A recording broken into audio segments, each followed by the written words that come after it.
हमारा पैजेब रोज ही रोज रोज झूलनी पाउड़ली अरे झूलनी पाउड़ली जहाजिया उड़ादा हमार पैजेब राजा हीरा जरा दे।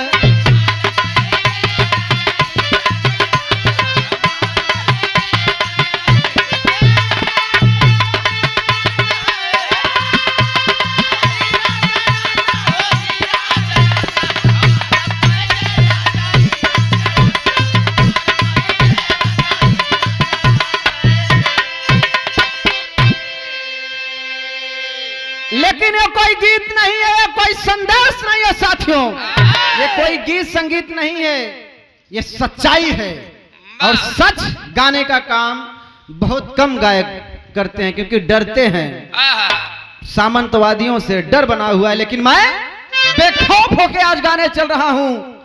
हमारे पिछड़ों के साथ छल हुआ, धोखा हुआ, ये आज से नहीं, कलयुग में ही नहीं बल्कि सतयुग से ये धोखा होते आया है। इसलिए सतयुग से बताते चल रहा हूं, कलयुग तक आऊंगा कि अपने पिछड़े समाज के साथ किसने किसने कब कब धोखा किया। मास्टर साहब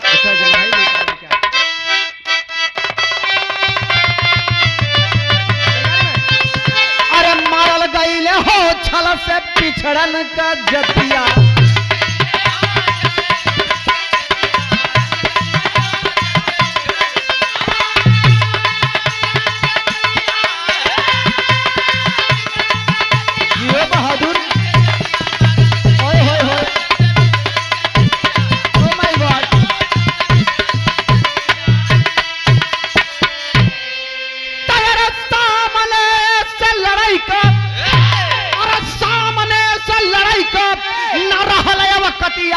मरल गईले हो छल से पिछड़न का जतिया।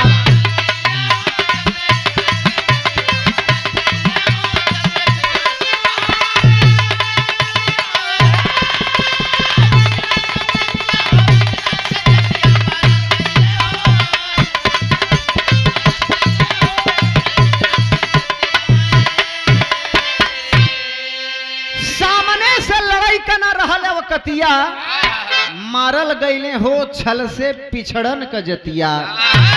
सतयुग में हमारे समाज से पिछड़े समाज से कौन था, कौन उनके साथ धोखा किया, छल किया। आप लोग सुनिएगे, हमारे गुरुजी गया कवि जी 1 करोड़ के कलम से, 1 रुपए के कलम से 1 करोड़ की बात लिखते हैं। अच्छा, कभी लोग उल्लू काहे हुए हैं? कभी लोग जोन की रात में लिखते हैं, दिन में नहीं लिखते हैं। ये बतावत है हमारे कबीर भाई कि कभी लोग रात में लिखते हैं ऐसे मरी ही तो उल्लू हुई ही। अच्छा, ये हारमोनिया बजावत है, हारमोनिया वाला मरे तो का बने? ये मरी तो रेवा हुई। कैसे? जब आषाढ़ में पानी बरस गिल करे तब डांडे तर कहीं टी सपोर्टो करत है।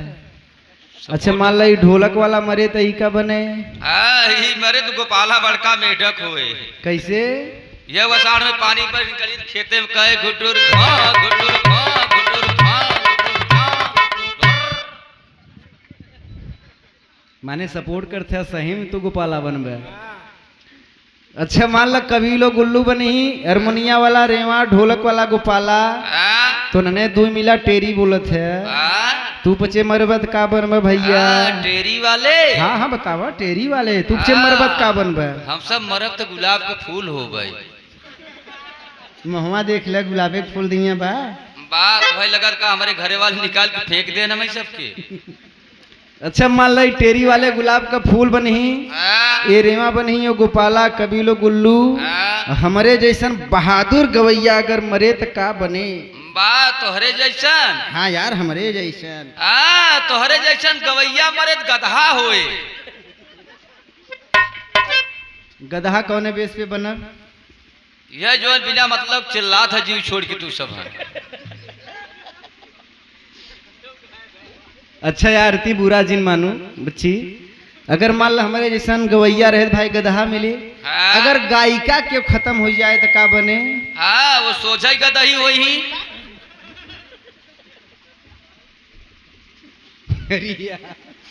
मास्टर साहब बात सतयुग से शुरू बा, कलयुग तक आई सतयुग में छल के करे साथ भइल के कैलस छल।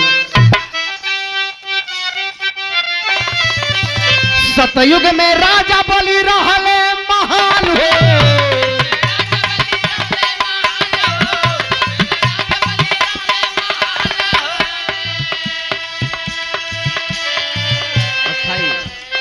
तीन पग भूमि मांगे विष्णु जी दान हो।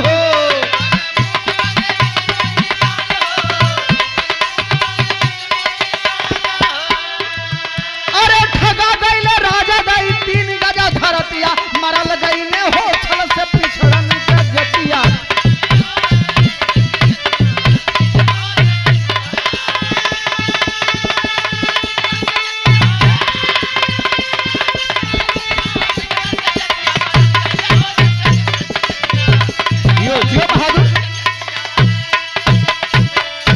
सतयुग में राजा बलि महापराक्रमी, जो तीनों लोकों का विजेता था राजा बलि। जात के का रहल क्यों गवैया ने बताई, राजा बलि जात के पासी रहल। बिजनौर में आज भी राजा बलि का खानदान है। बिजनौर में पासी समाज में जाके पूछ लीजिए, बिजनौर में राजा बलि की पूजा होती है। पासी समाज का वह राजा तीनों लोग के खलई लगल के रे, जात का पासी सरवा तीनों लोग का राजा बनाबा। कहीं यार चलता मार के पटक देवा जाए, कहीं क्यों माई के लाल पैदा ही नहीं भाव कि सामने से लड़के होके पछवाड़ा होकर हिला दे कलन, तब कहीं छल करे कोई। भगवान विष्णु वामन रूप का अवतार लेके जाते हैं, 3 पग जमीन मांगते हैं। पहला कदम से धरती न पलन, दूसरा कदम से आकाश। भगवान विष्णु कहे लगन कि राजा बलि तुम्हारा वचन टूट रहा है, मैं तीसरा पग कहाँ रखूं? राजा बलि ने कहा मेरे सर पे रख दीजिए, इसका मतलब मैं तन मन धन से आपका गुलाम हो चुका हूं। भगवान विष्णु अपने ओरिजिनल रूप में आ जाते हैं, कहते हैं तुम्हारी भक्ति से मैं प्रसन्न हूं, अगर तुम जात के पासी न होते तो मैं तुम्हें आज ही राजा बना देता। राजा बलि रोने लगा कि धिक्कार है आप पर, मेरे शरीर को मिटा दीजिए, मैं ऐसे संसार में जीना नहीं चाहता जिस संसार में जात पात का भेद होता हो। भगवान विष्णु कहे नहीं, तुम्हें जिंदा रहना होगा, चारों युगों में जिंदा रहना पड़ेगा। आज भी बताया जाता है कि पातालपुरी में राजा बलि आज भी निवास कर रहे हैं, आज भी राजा बलि जिंदा हैं। बिजनौर में हर साल में एक बार दर्शन देने आते हैं। गूगल पे आप लोग सर्च कर लीजिए, यूट्यूब पे देख लीजिए, किताब में पढ़ लीजिए। राजा बलि की किताब को आप लोग इतिहास को पढ़िए, अपने पूर्वजों के बारे में जानने का प्रयास कीजिए। सतयुग में पिछड़ा दलित राजा बलि पासी के साथ छल हुआ, युग बदलल, सतयुग के बाद त्रेता युग में केकरे संगे षड्यंत्र होत हो।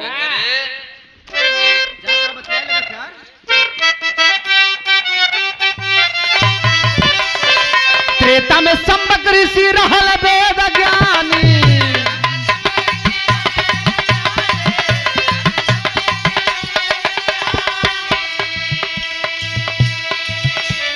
कैले राम हत्या रे मुनिवर के,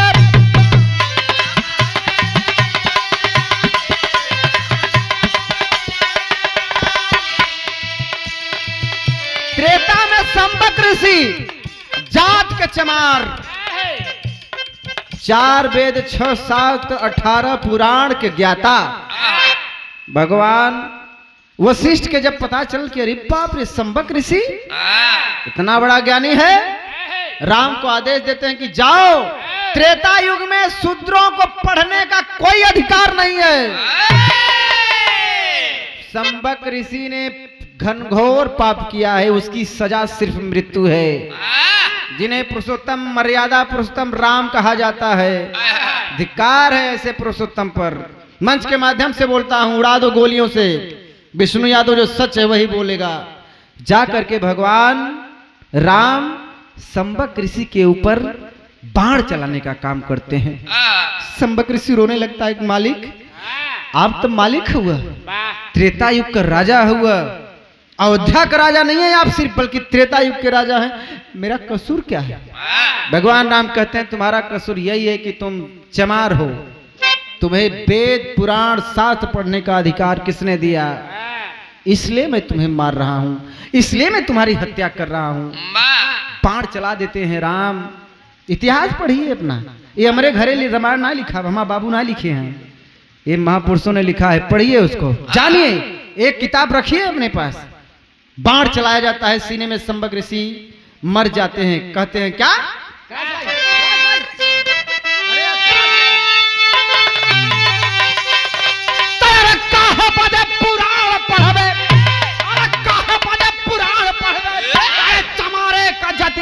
मरल गईले हो छल से पिछड़न से।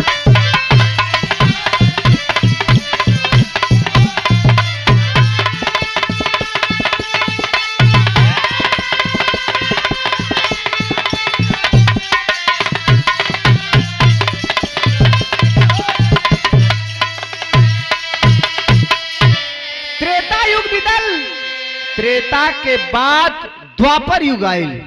द्वापर में मेरे पिछड़े समाज के साथ अत्याचार कब कहां हुआ?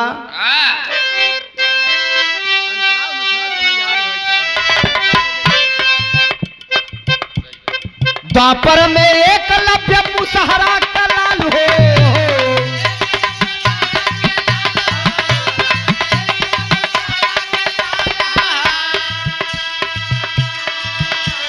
छलकिए द्रोणाचार्य देख के कमाल हो।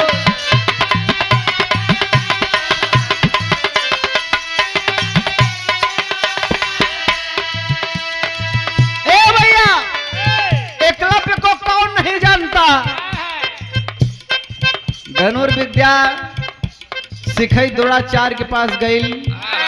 द्रोणाचार्य कलन की नाना तुम भील हो, तुम मुसहरा हो, इसलिए मैं तुम्हें नहीं सिखाऊंगा। बाहर एक एकलव्य गुरु द्रोणाचार्य की मूर्ति बनाकर उसे पूजने लगा। धनुर्विद्या में निपुण जब हो जाता है तो सामंतवादी लोग जाते हैं, द्रोणाचार्य कहते हैं कि गुरु दक्षिणा नहीं दोगे? हंसते हंसते अपना अंगूठा काट के एकलव्य दे देता है। इसका मतलब ये कि ना अंगूठा रहेगा ना धनुष चलाया जाएगा, लेकिन धन एकलव्य। अंगूठा कटल तक कटल, उसके बाद एक धनुष का ऐसा निर्माण एकलव्य कैलेश कि जवन खाली खट से दबावे और बाण फेंकाए जाए। वही के आविष्कार से कलयुग में बंदूक बनल। जोन बंदूक आज ऐसे चढ़ावे की जरूरत नहीं पड़ता, जेबा से निकाला खट से दबावा, ज्यादा उससे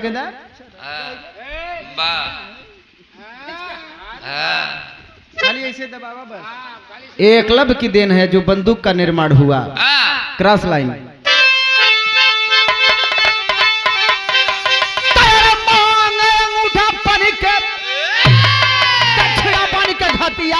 मरल गईले हो छल से पिछड़न का जतिया।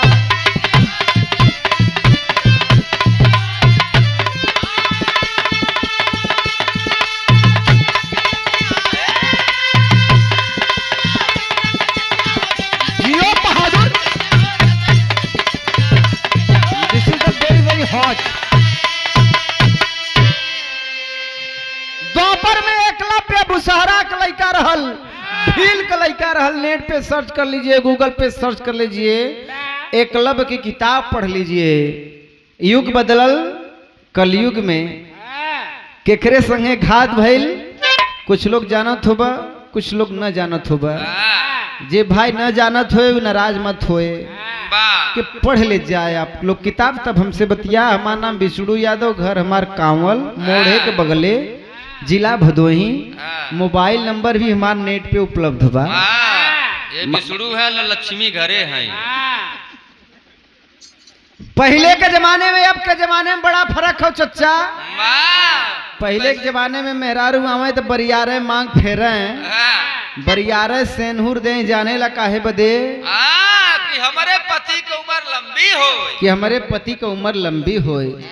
आजकल के मेहरारू आवत है हिप्पी कटिंग बार फेर के, आरती राज की दैया हिप्पी कटिंग बार फेर के और रच के मांग काटत हैं, रच्चे के सेनहुर लगावत हैं जाने ला काहे बदे। कि ये जल्दी मरे हम दूसरे क्या ही। हमारे और ये अंगूरी काहे दिखावत है? तो हरे देखा छोट के लगाए रही हैं। हमार मेहरारू पूरा सेनूर लगावत है, समझे? हाँ इत आज देखा उनकर पीछे तक उलट गया रहा।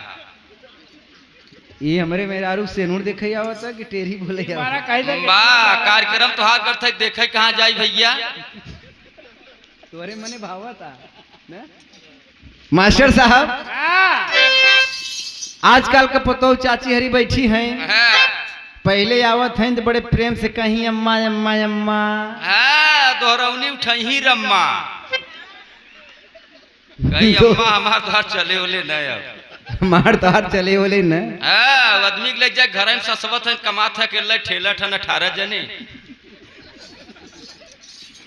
ये घर घर का बात बा, सामाजिक बात बा। मास्टर साहब कलयुग में केकरे संगे घात भइल?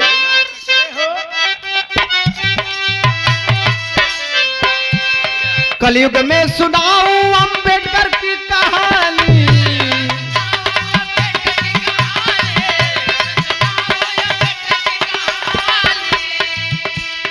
धोखा कैल बदे कैल, धोखा कई के सविता रानी कैल प्रेम रानी।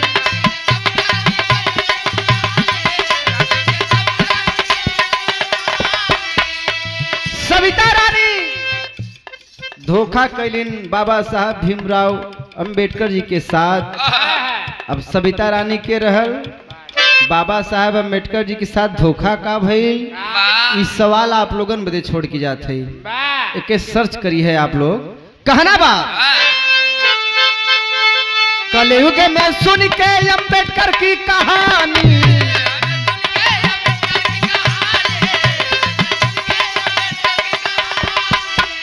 धोखा कैल बदे प्यार कैलिन सविता रानी।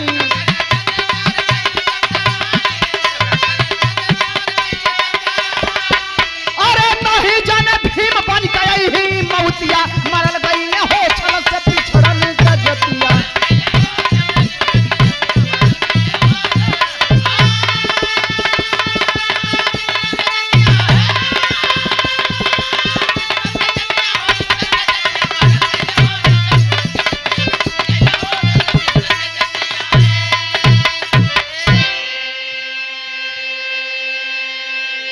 कबीर भाई बतावल गईल कि नारी, नारी हाँ नारी नहीं जानत हुए। जौने पानी जात। अरे औरत के लोग नारी कहलन पगला। औरत नारी है तो का मनई नहरा है? अरे भाई साहब हम इनसे परेशान है, मान लो औरत नारी मनई लोग नहरा, तो जौन बीच वाले हैं आय हाय इन्ने का है? ये सब टुल्लू हैं। अरे यार बड़का भाई, ए भैया एक्टिंग ऐसे कहा है बाबा साहब, संविधान में कहीं लिखे नहीं है। दिल पे मत लीजिएगा कि दारू पीना है गांजा पीना है, ये कहीं लिखे नहीं है। हम लोगों को वंचित रहना चाहिए, छोड़ना चाहिए दारू गांजा। का मतारी बहन दारू गांजा छोड़े चाहे ना छोड़े चाहे? छोड़े चाहे ना। और इससे भी हम बताइला कि दारू पिए 3 फायदा। कवन कवन भाई? पहला फायदा कि तोहें कुकुर देखे तो भूखे न, और दूसर का फायदा तोहरे घरे चोरी न होए, और तीसर का फायदा कि तोहार बुढ़ाई न आए। वो कैसे भाई? जब तू दारू पी के रोड पे झूमत झूमत चलब तो कुकुर देखी तो कही वही हमार बड़का साढ़ू आवत है। अपने साढ़ू के क्यों भूखे। दूसर का फायदा कि तोहरे घरे चोरी यह बदे न होए। जब तू गेहूं चाउर धन दौलत रुपया पैसा मेहरारू को गहना बेच के दारू पी जइब, तब का चोर बोतल चुरावैया है। तब का चोर बोतल का ढक्कन चुरावैया है। तीसर का फायदा कि तोहार बुढ़ाई यह बदे न आए कि जब तू दारू पियत पियत पियत पियत पियत पियत पियत पियत जब जमाना विकेट गिर जाए बुढ़ाई कहाँ से आए भाई? जेके समझ में आवे फायदा उ पीवा करे हम हम सिखावे। वाह करा संगत 4 दिना माने सीखे है तू। मास्टर साहब आखिरी बंद गुरु घराने के परिचय नंबर हर के बाद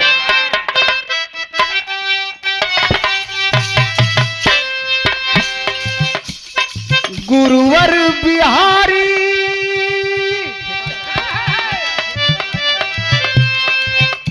गुरुवर बिहारी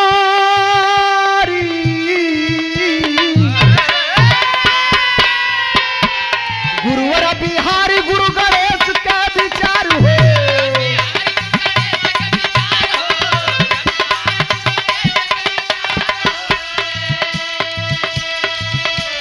चारों युग में पिछड़ा दलित का भइल शिकार हो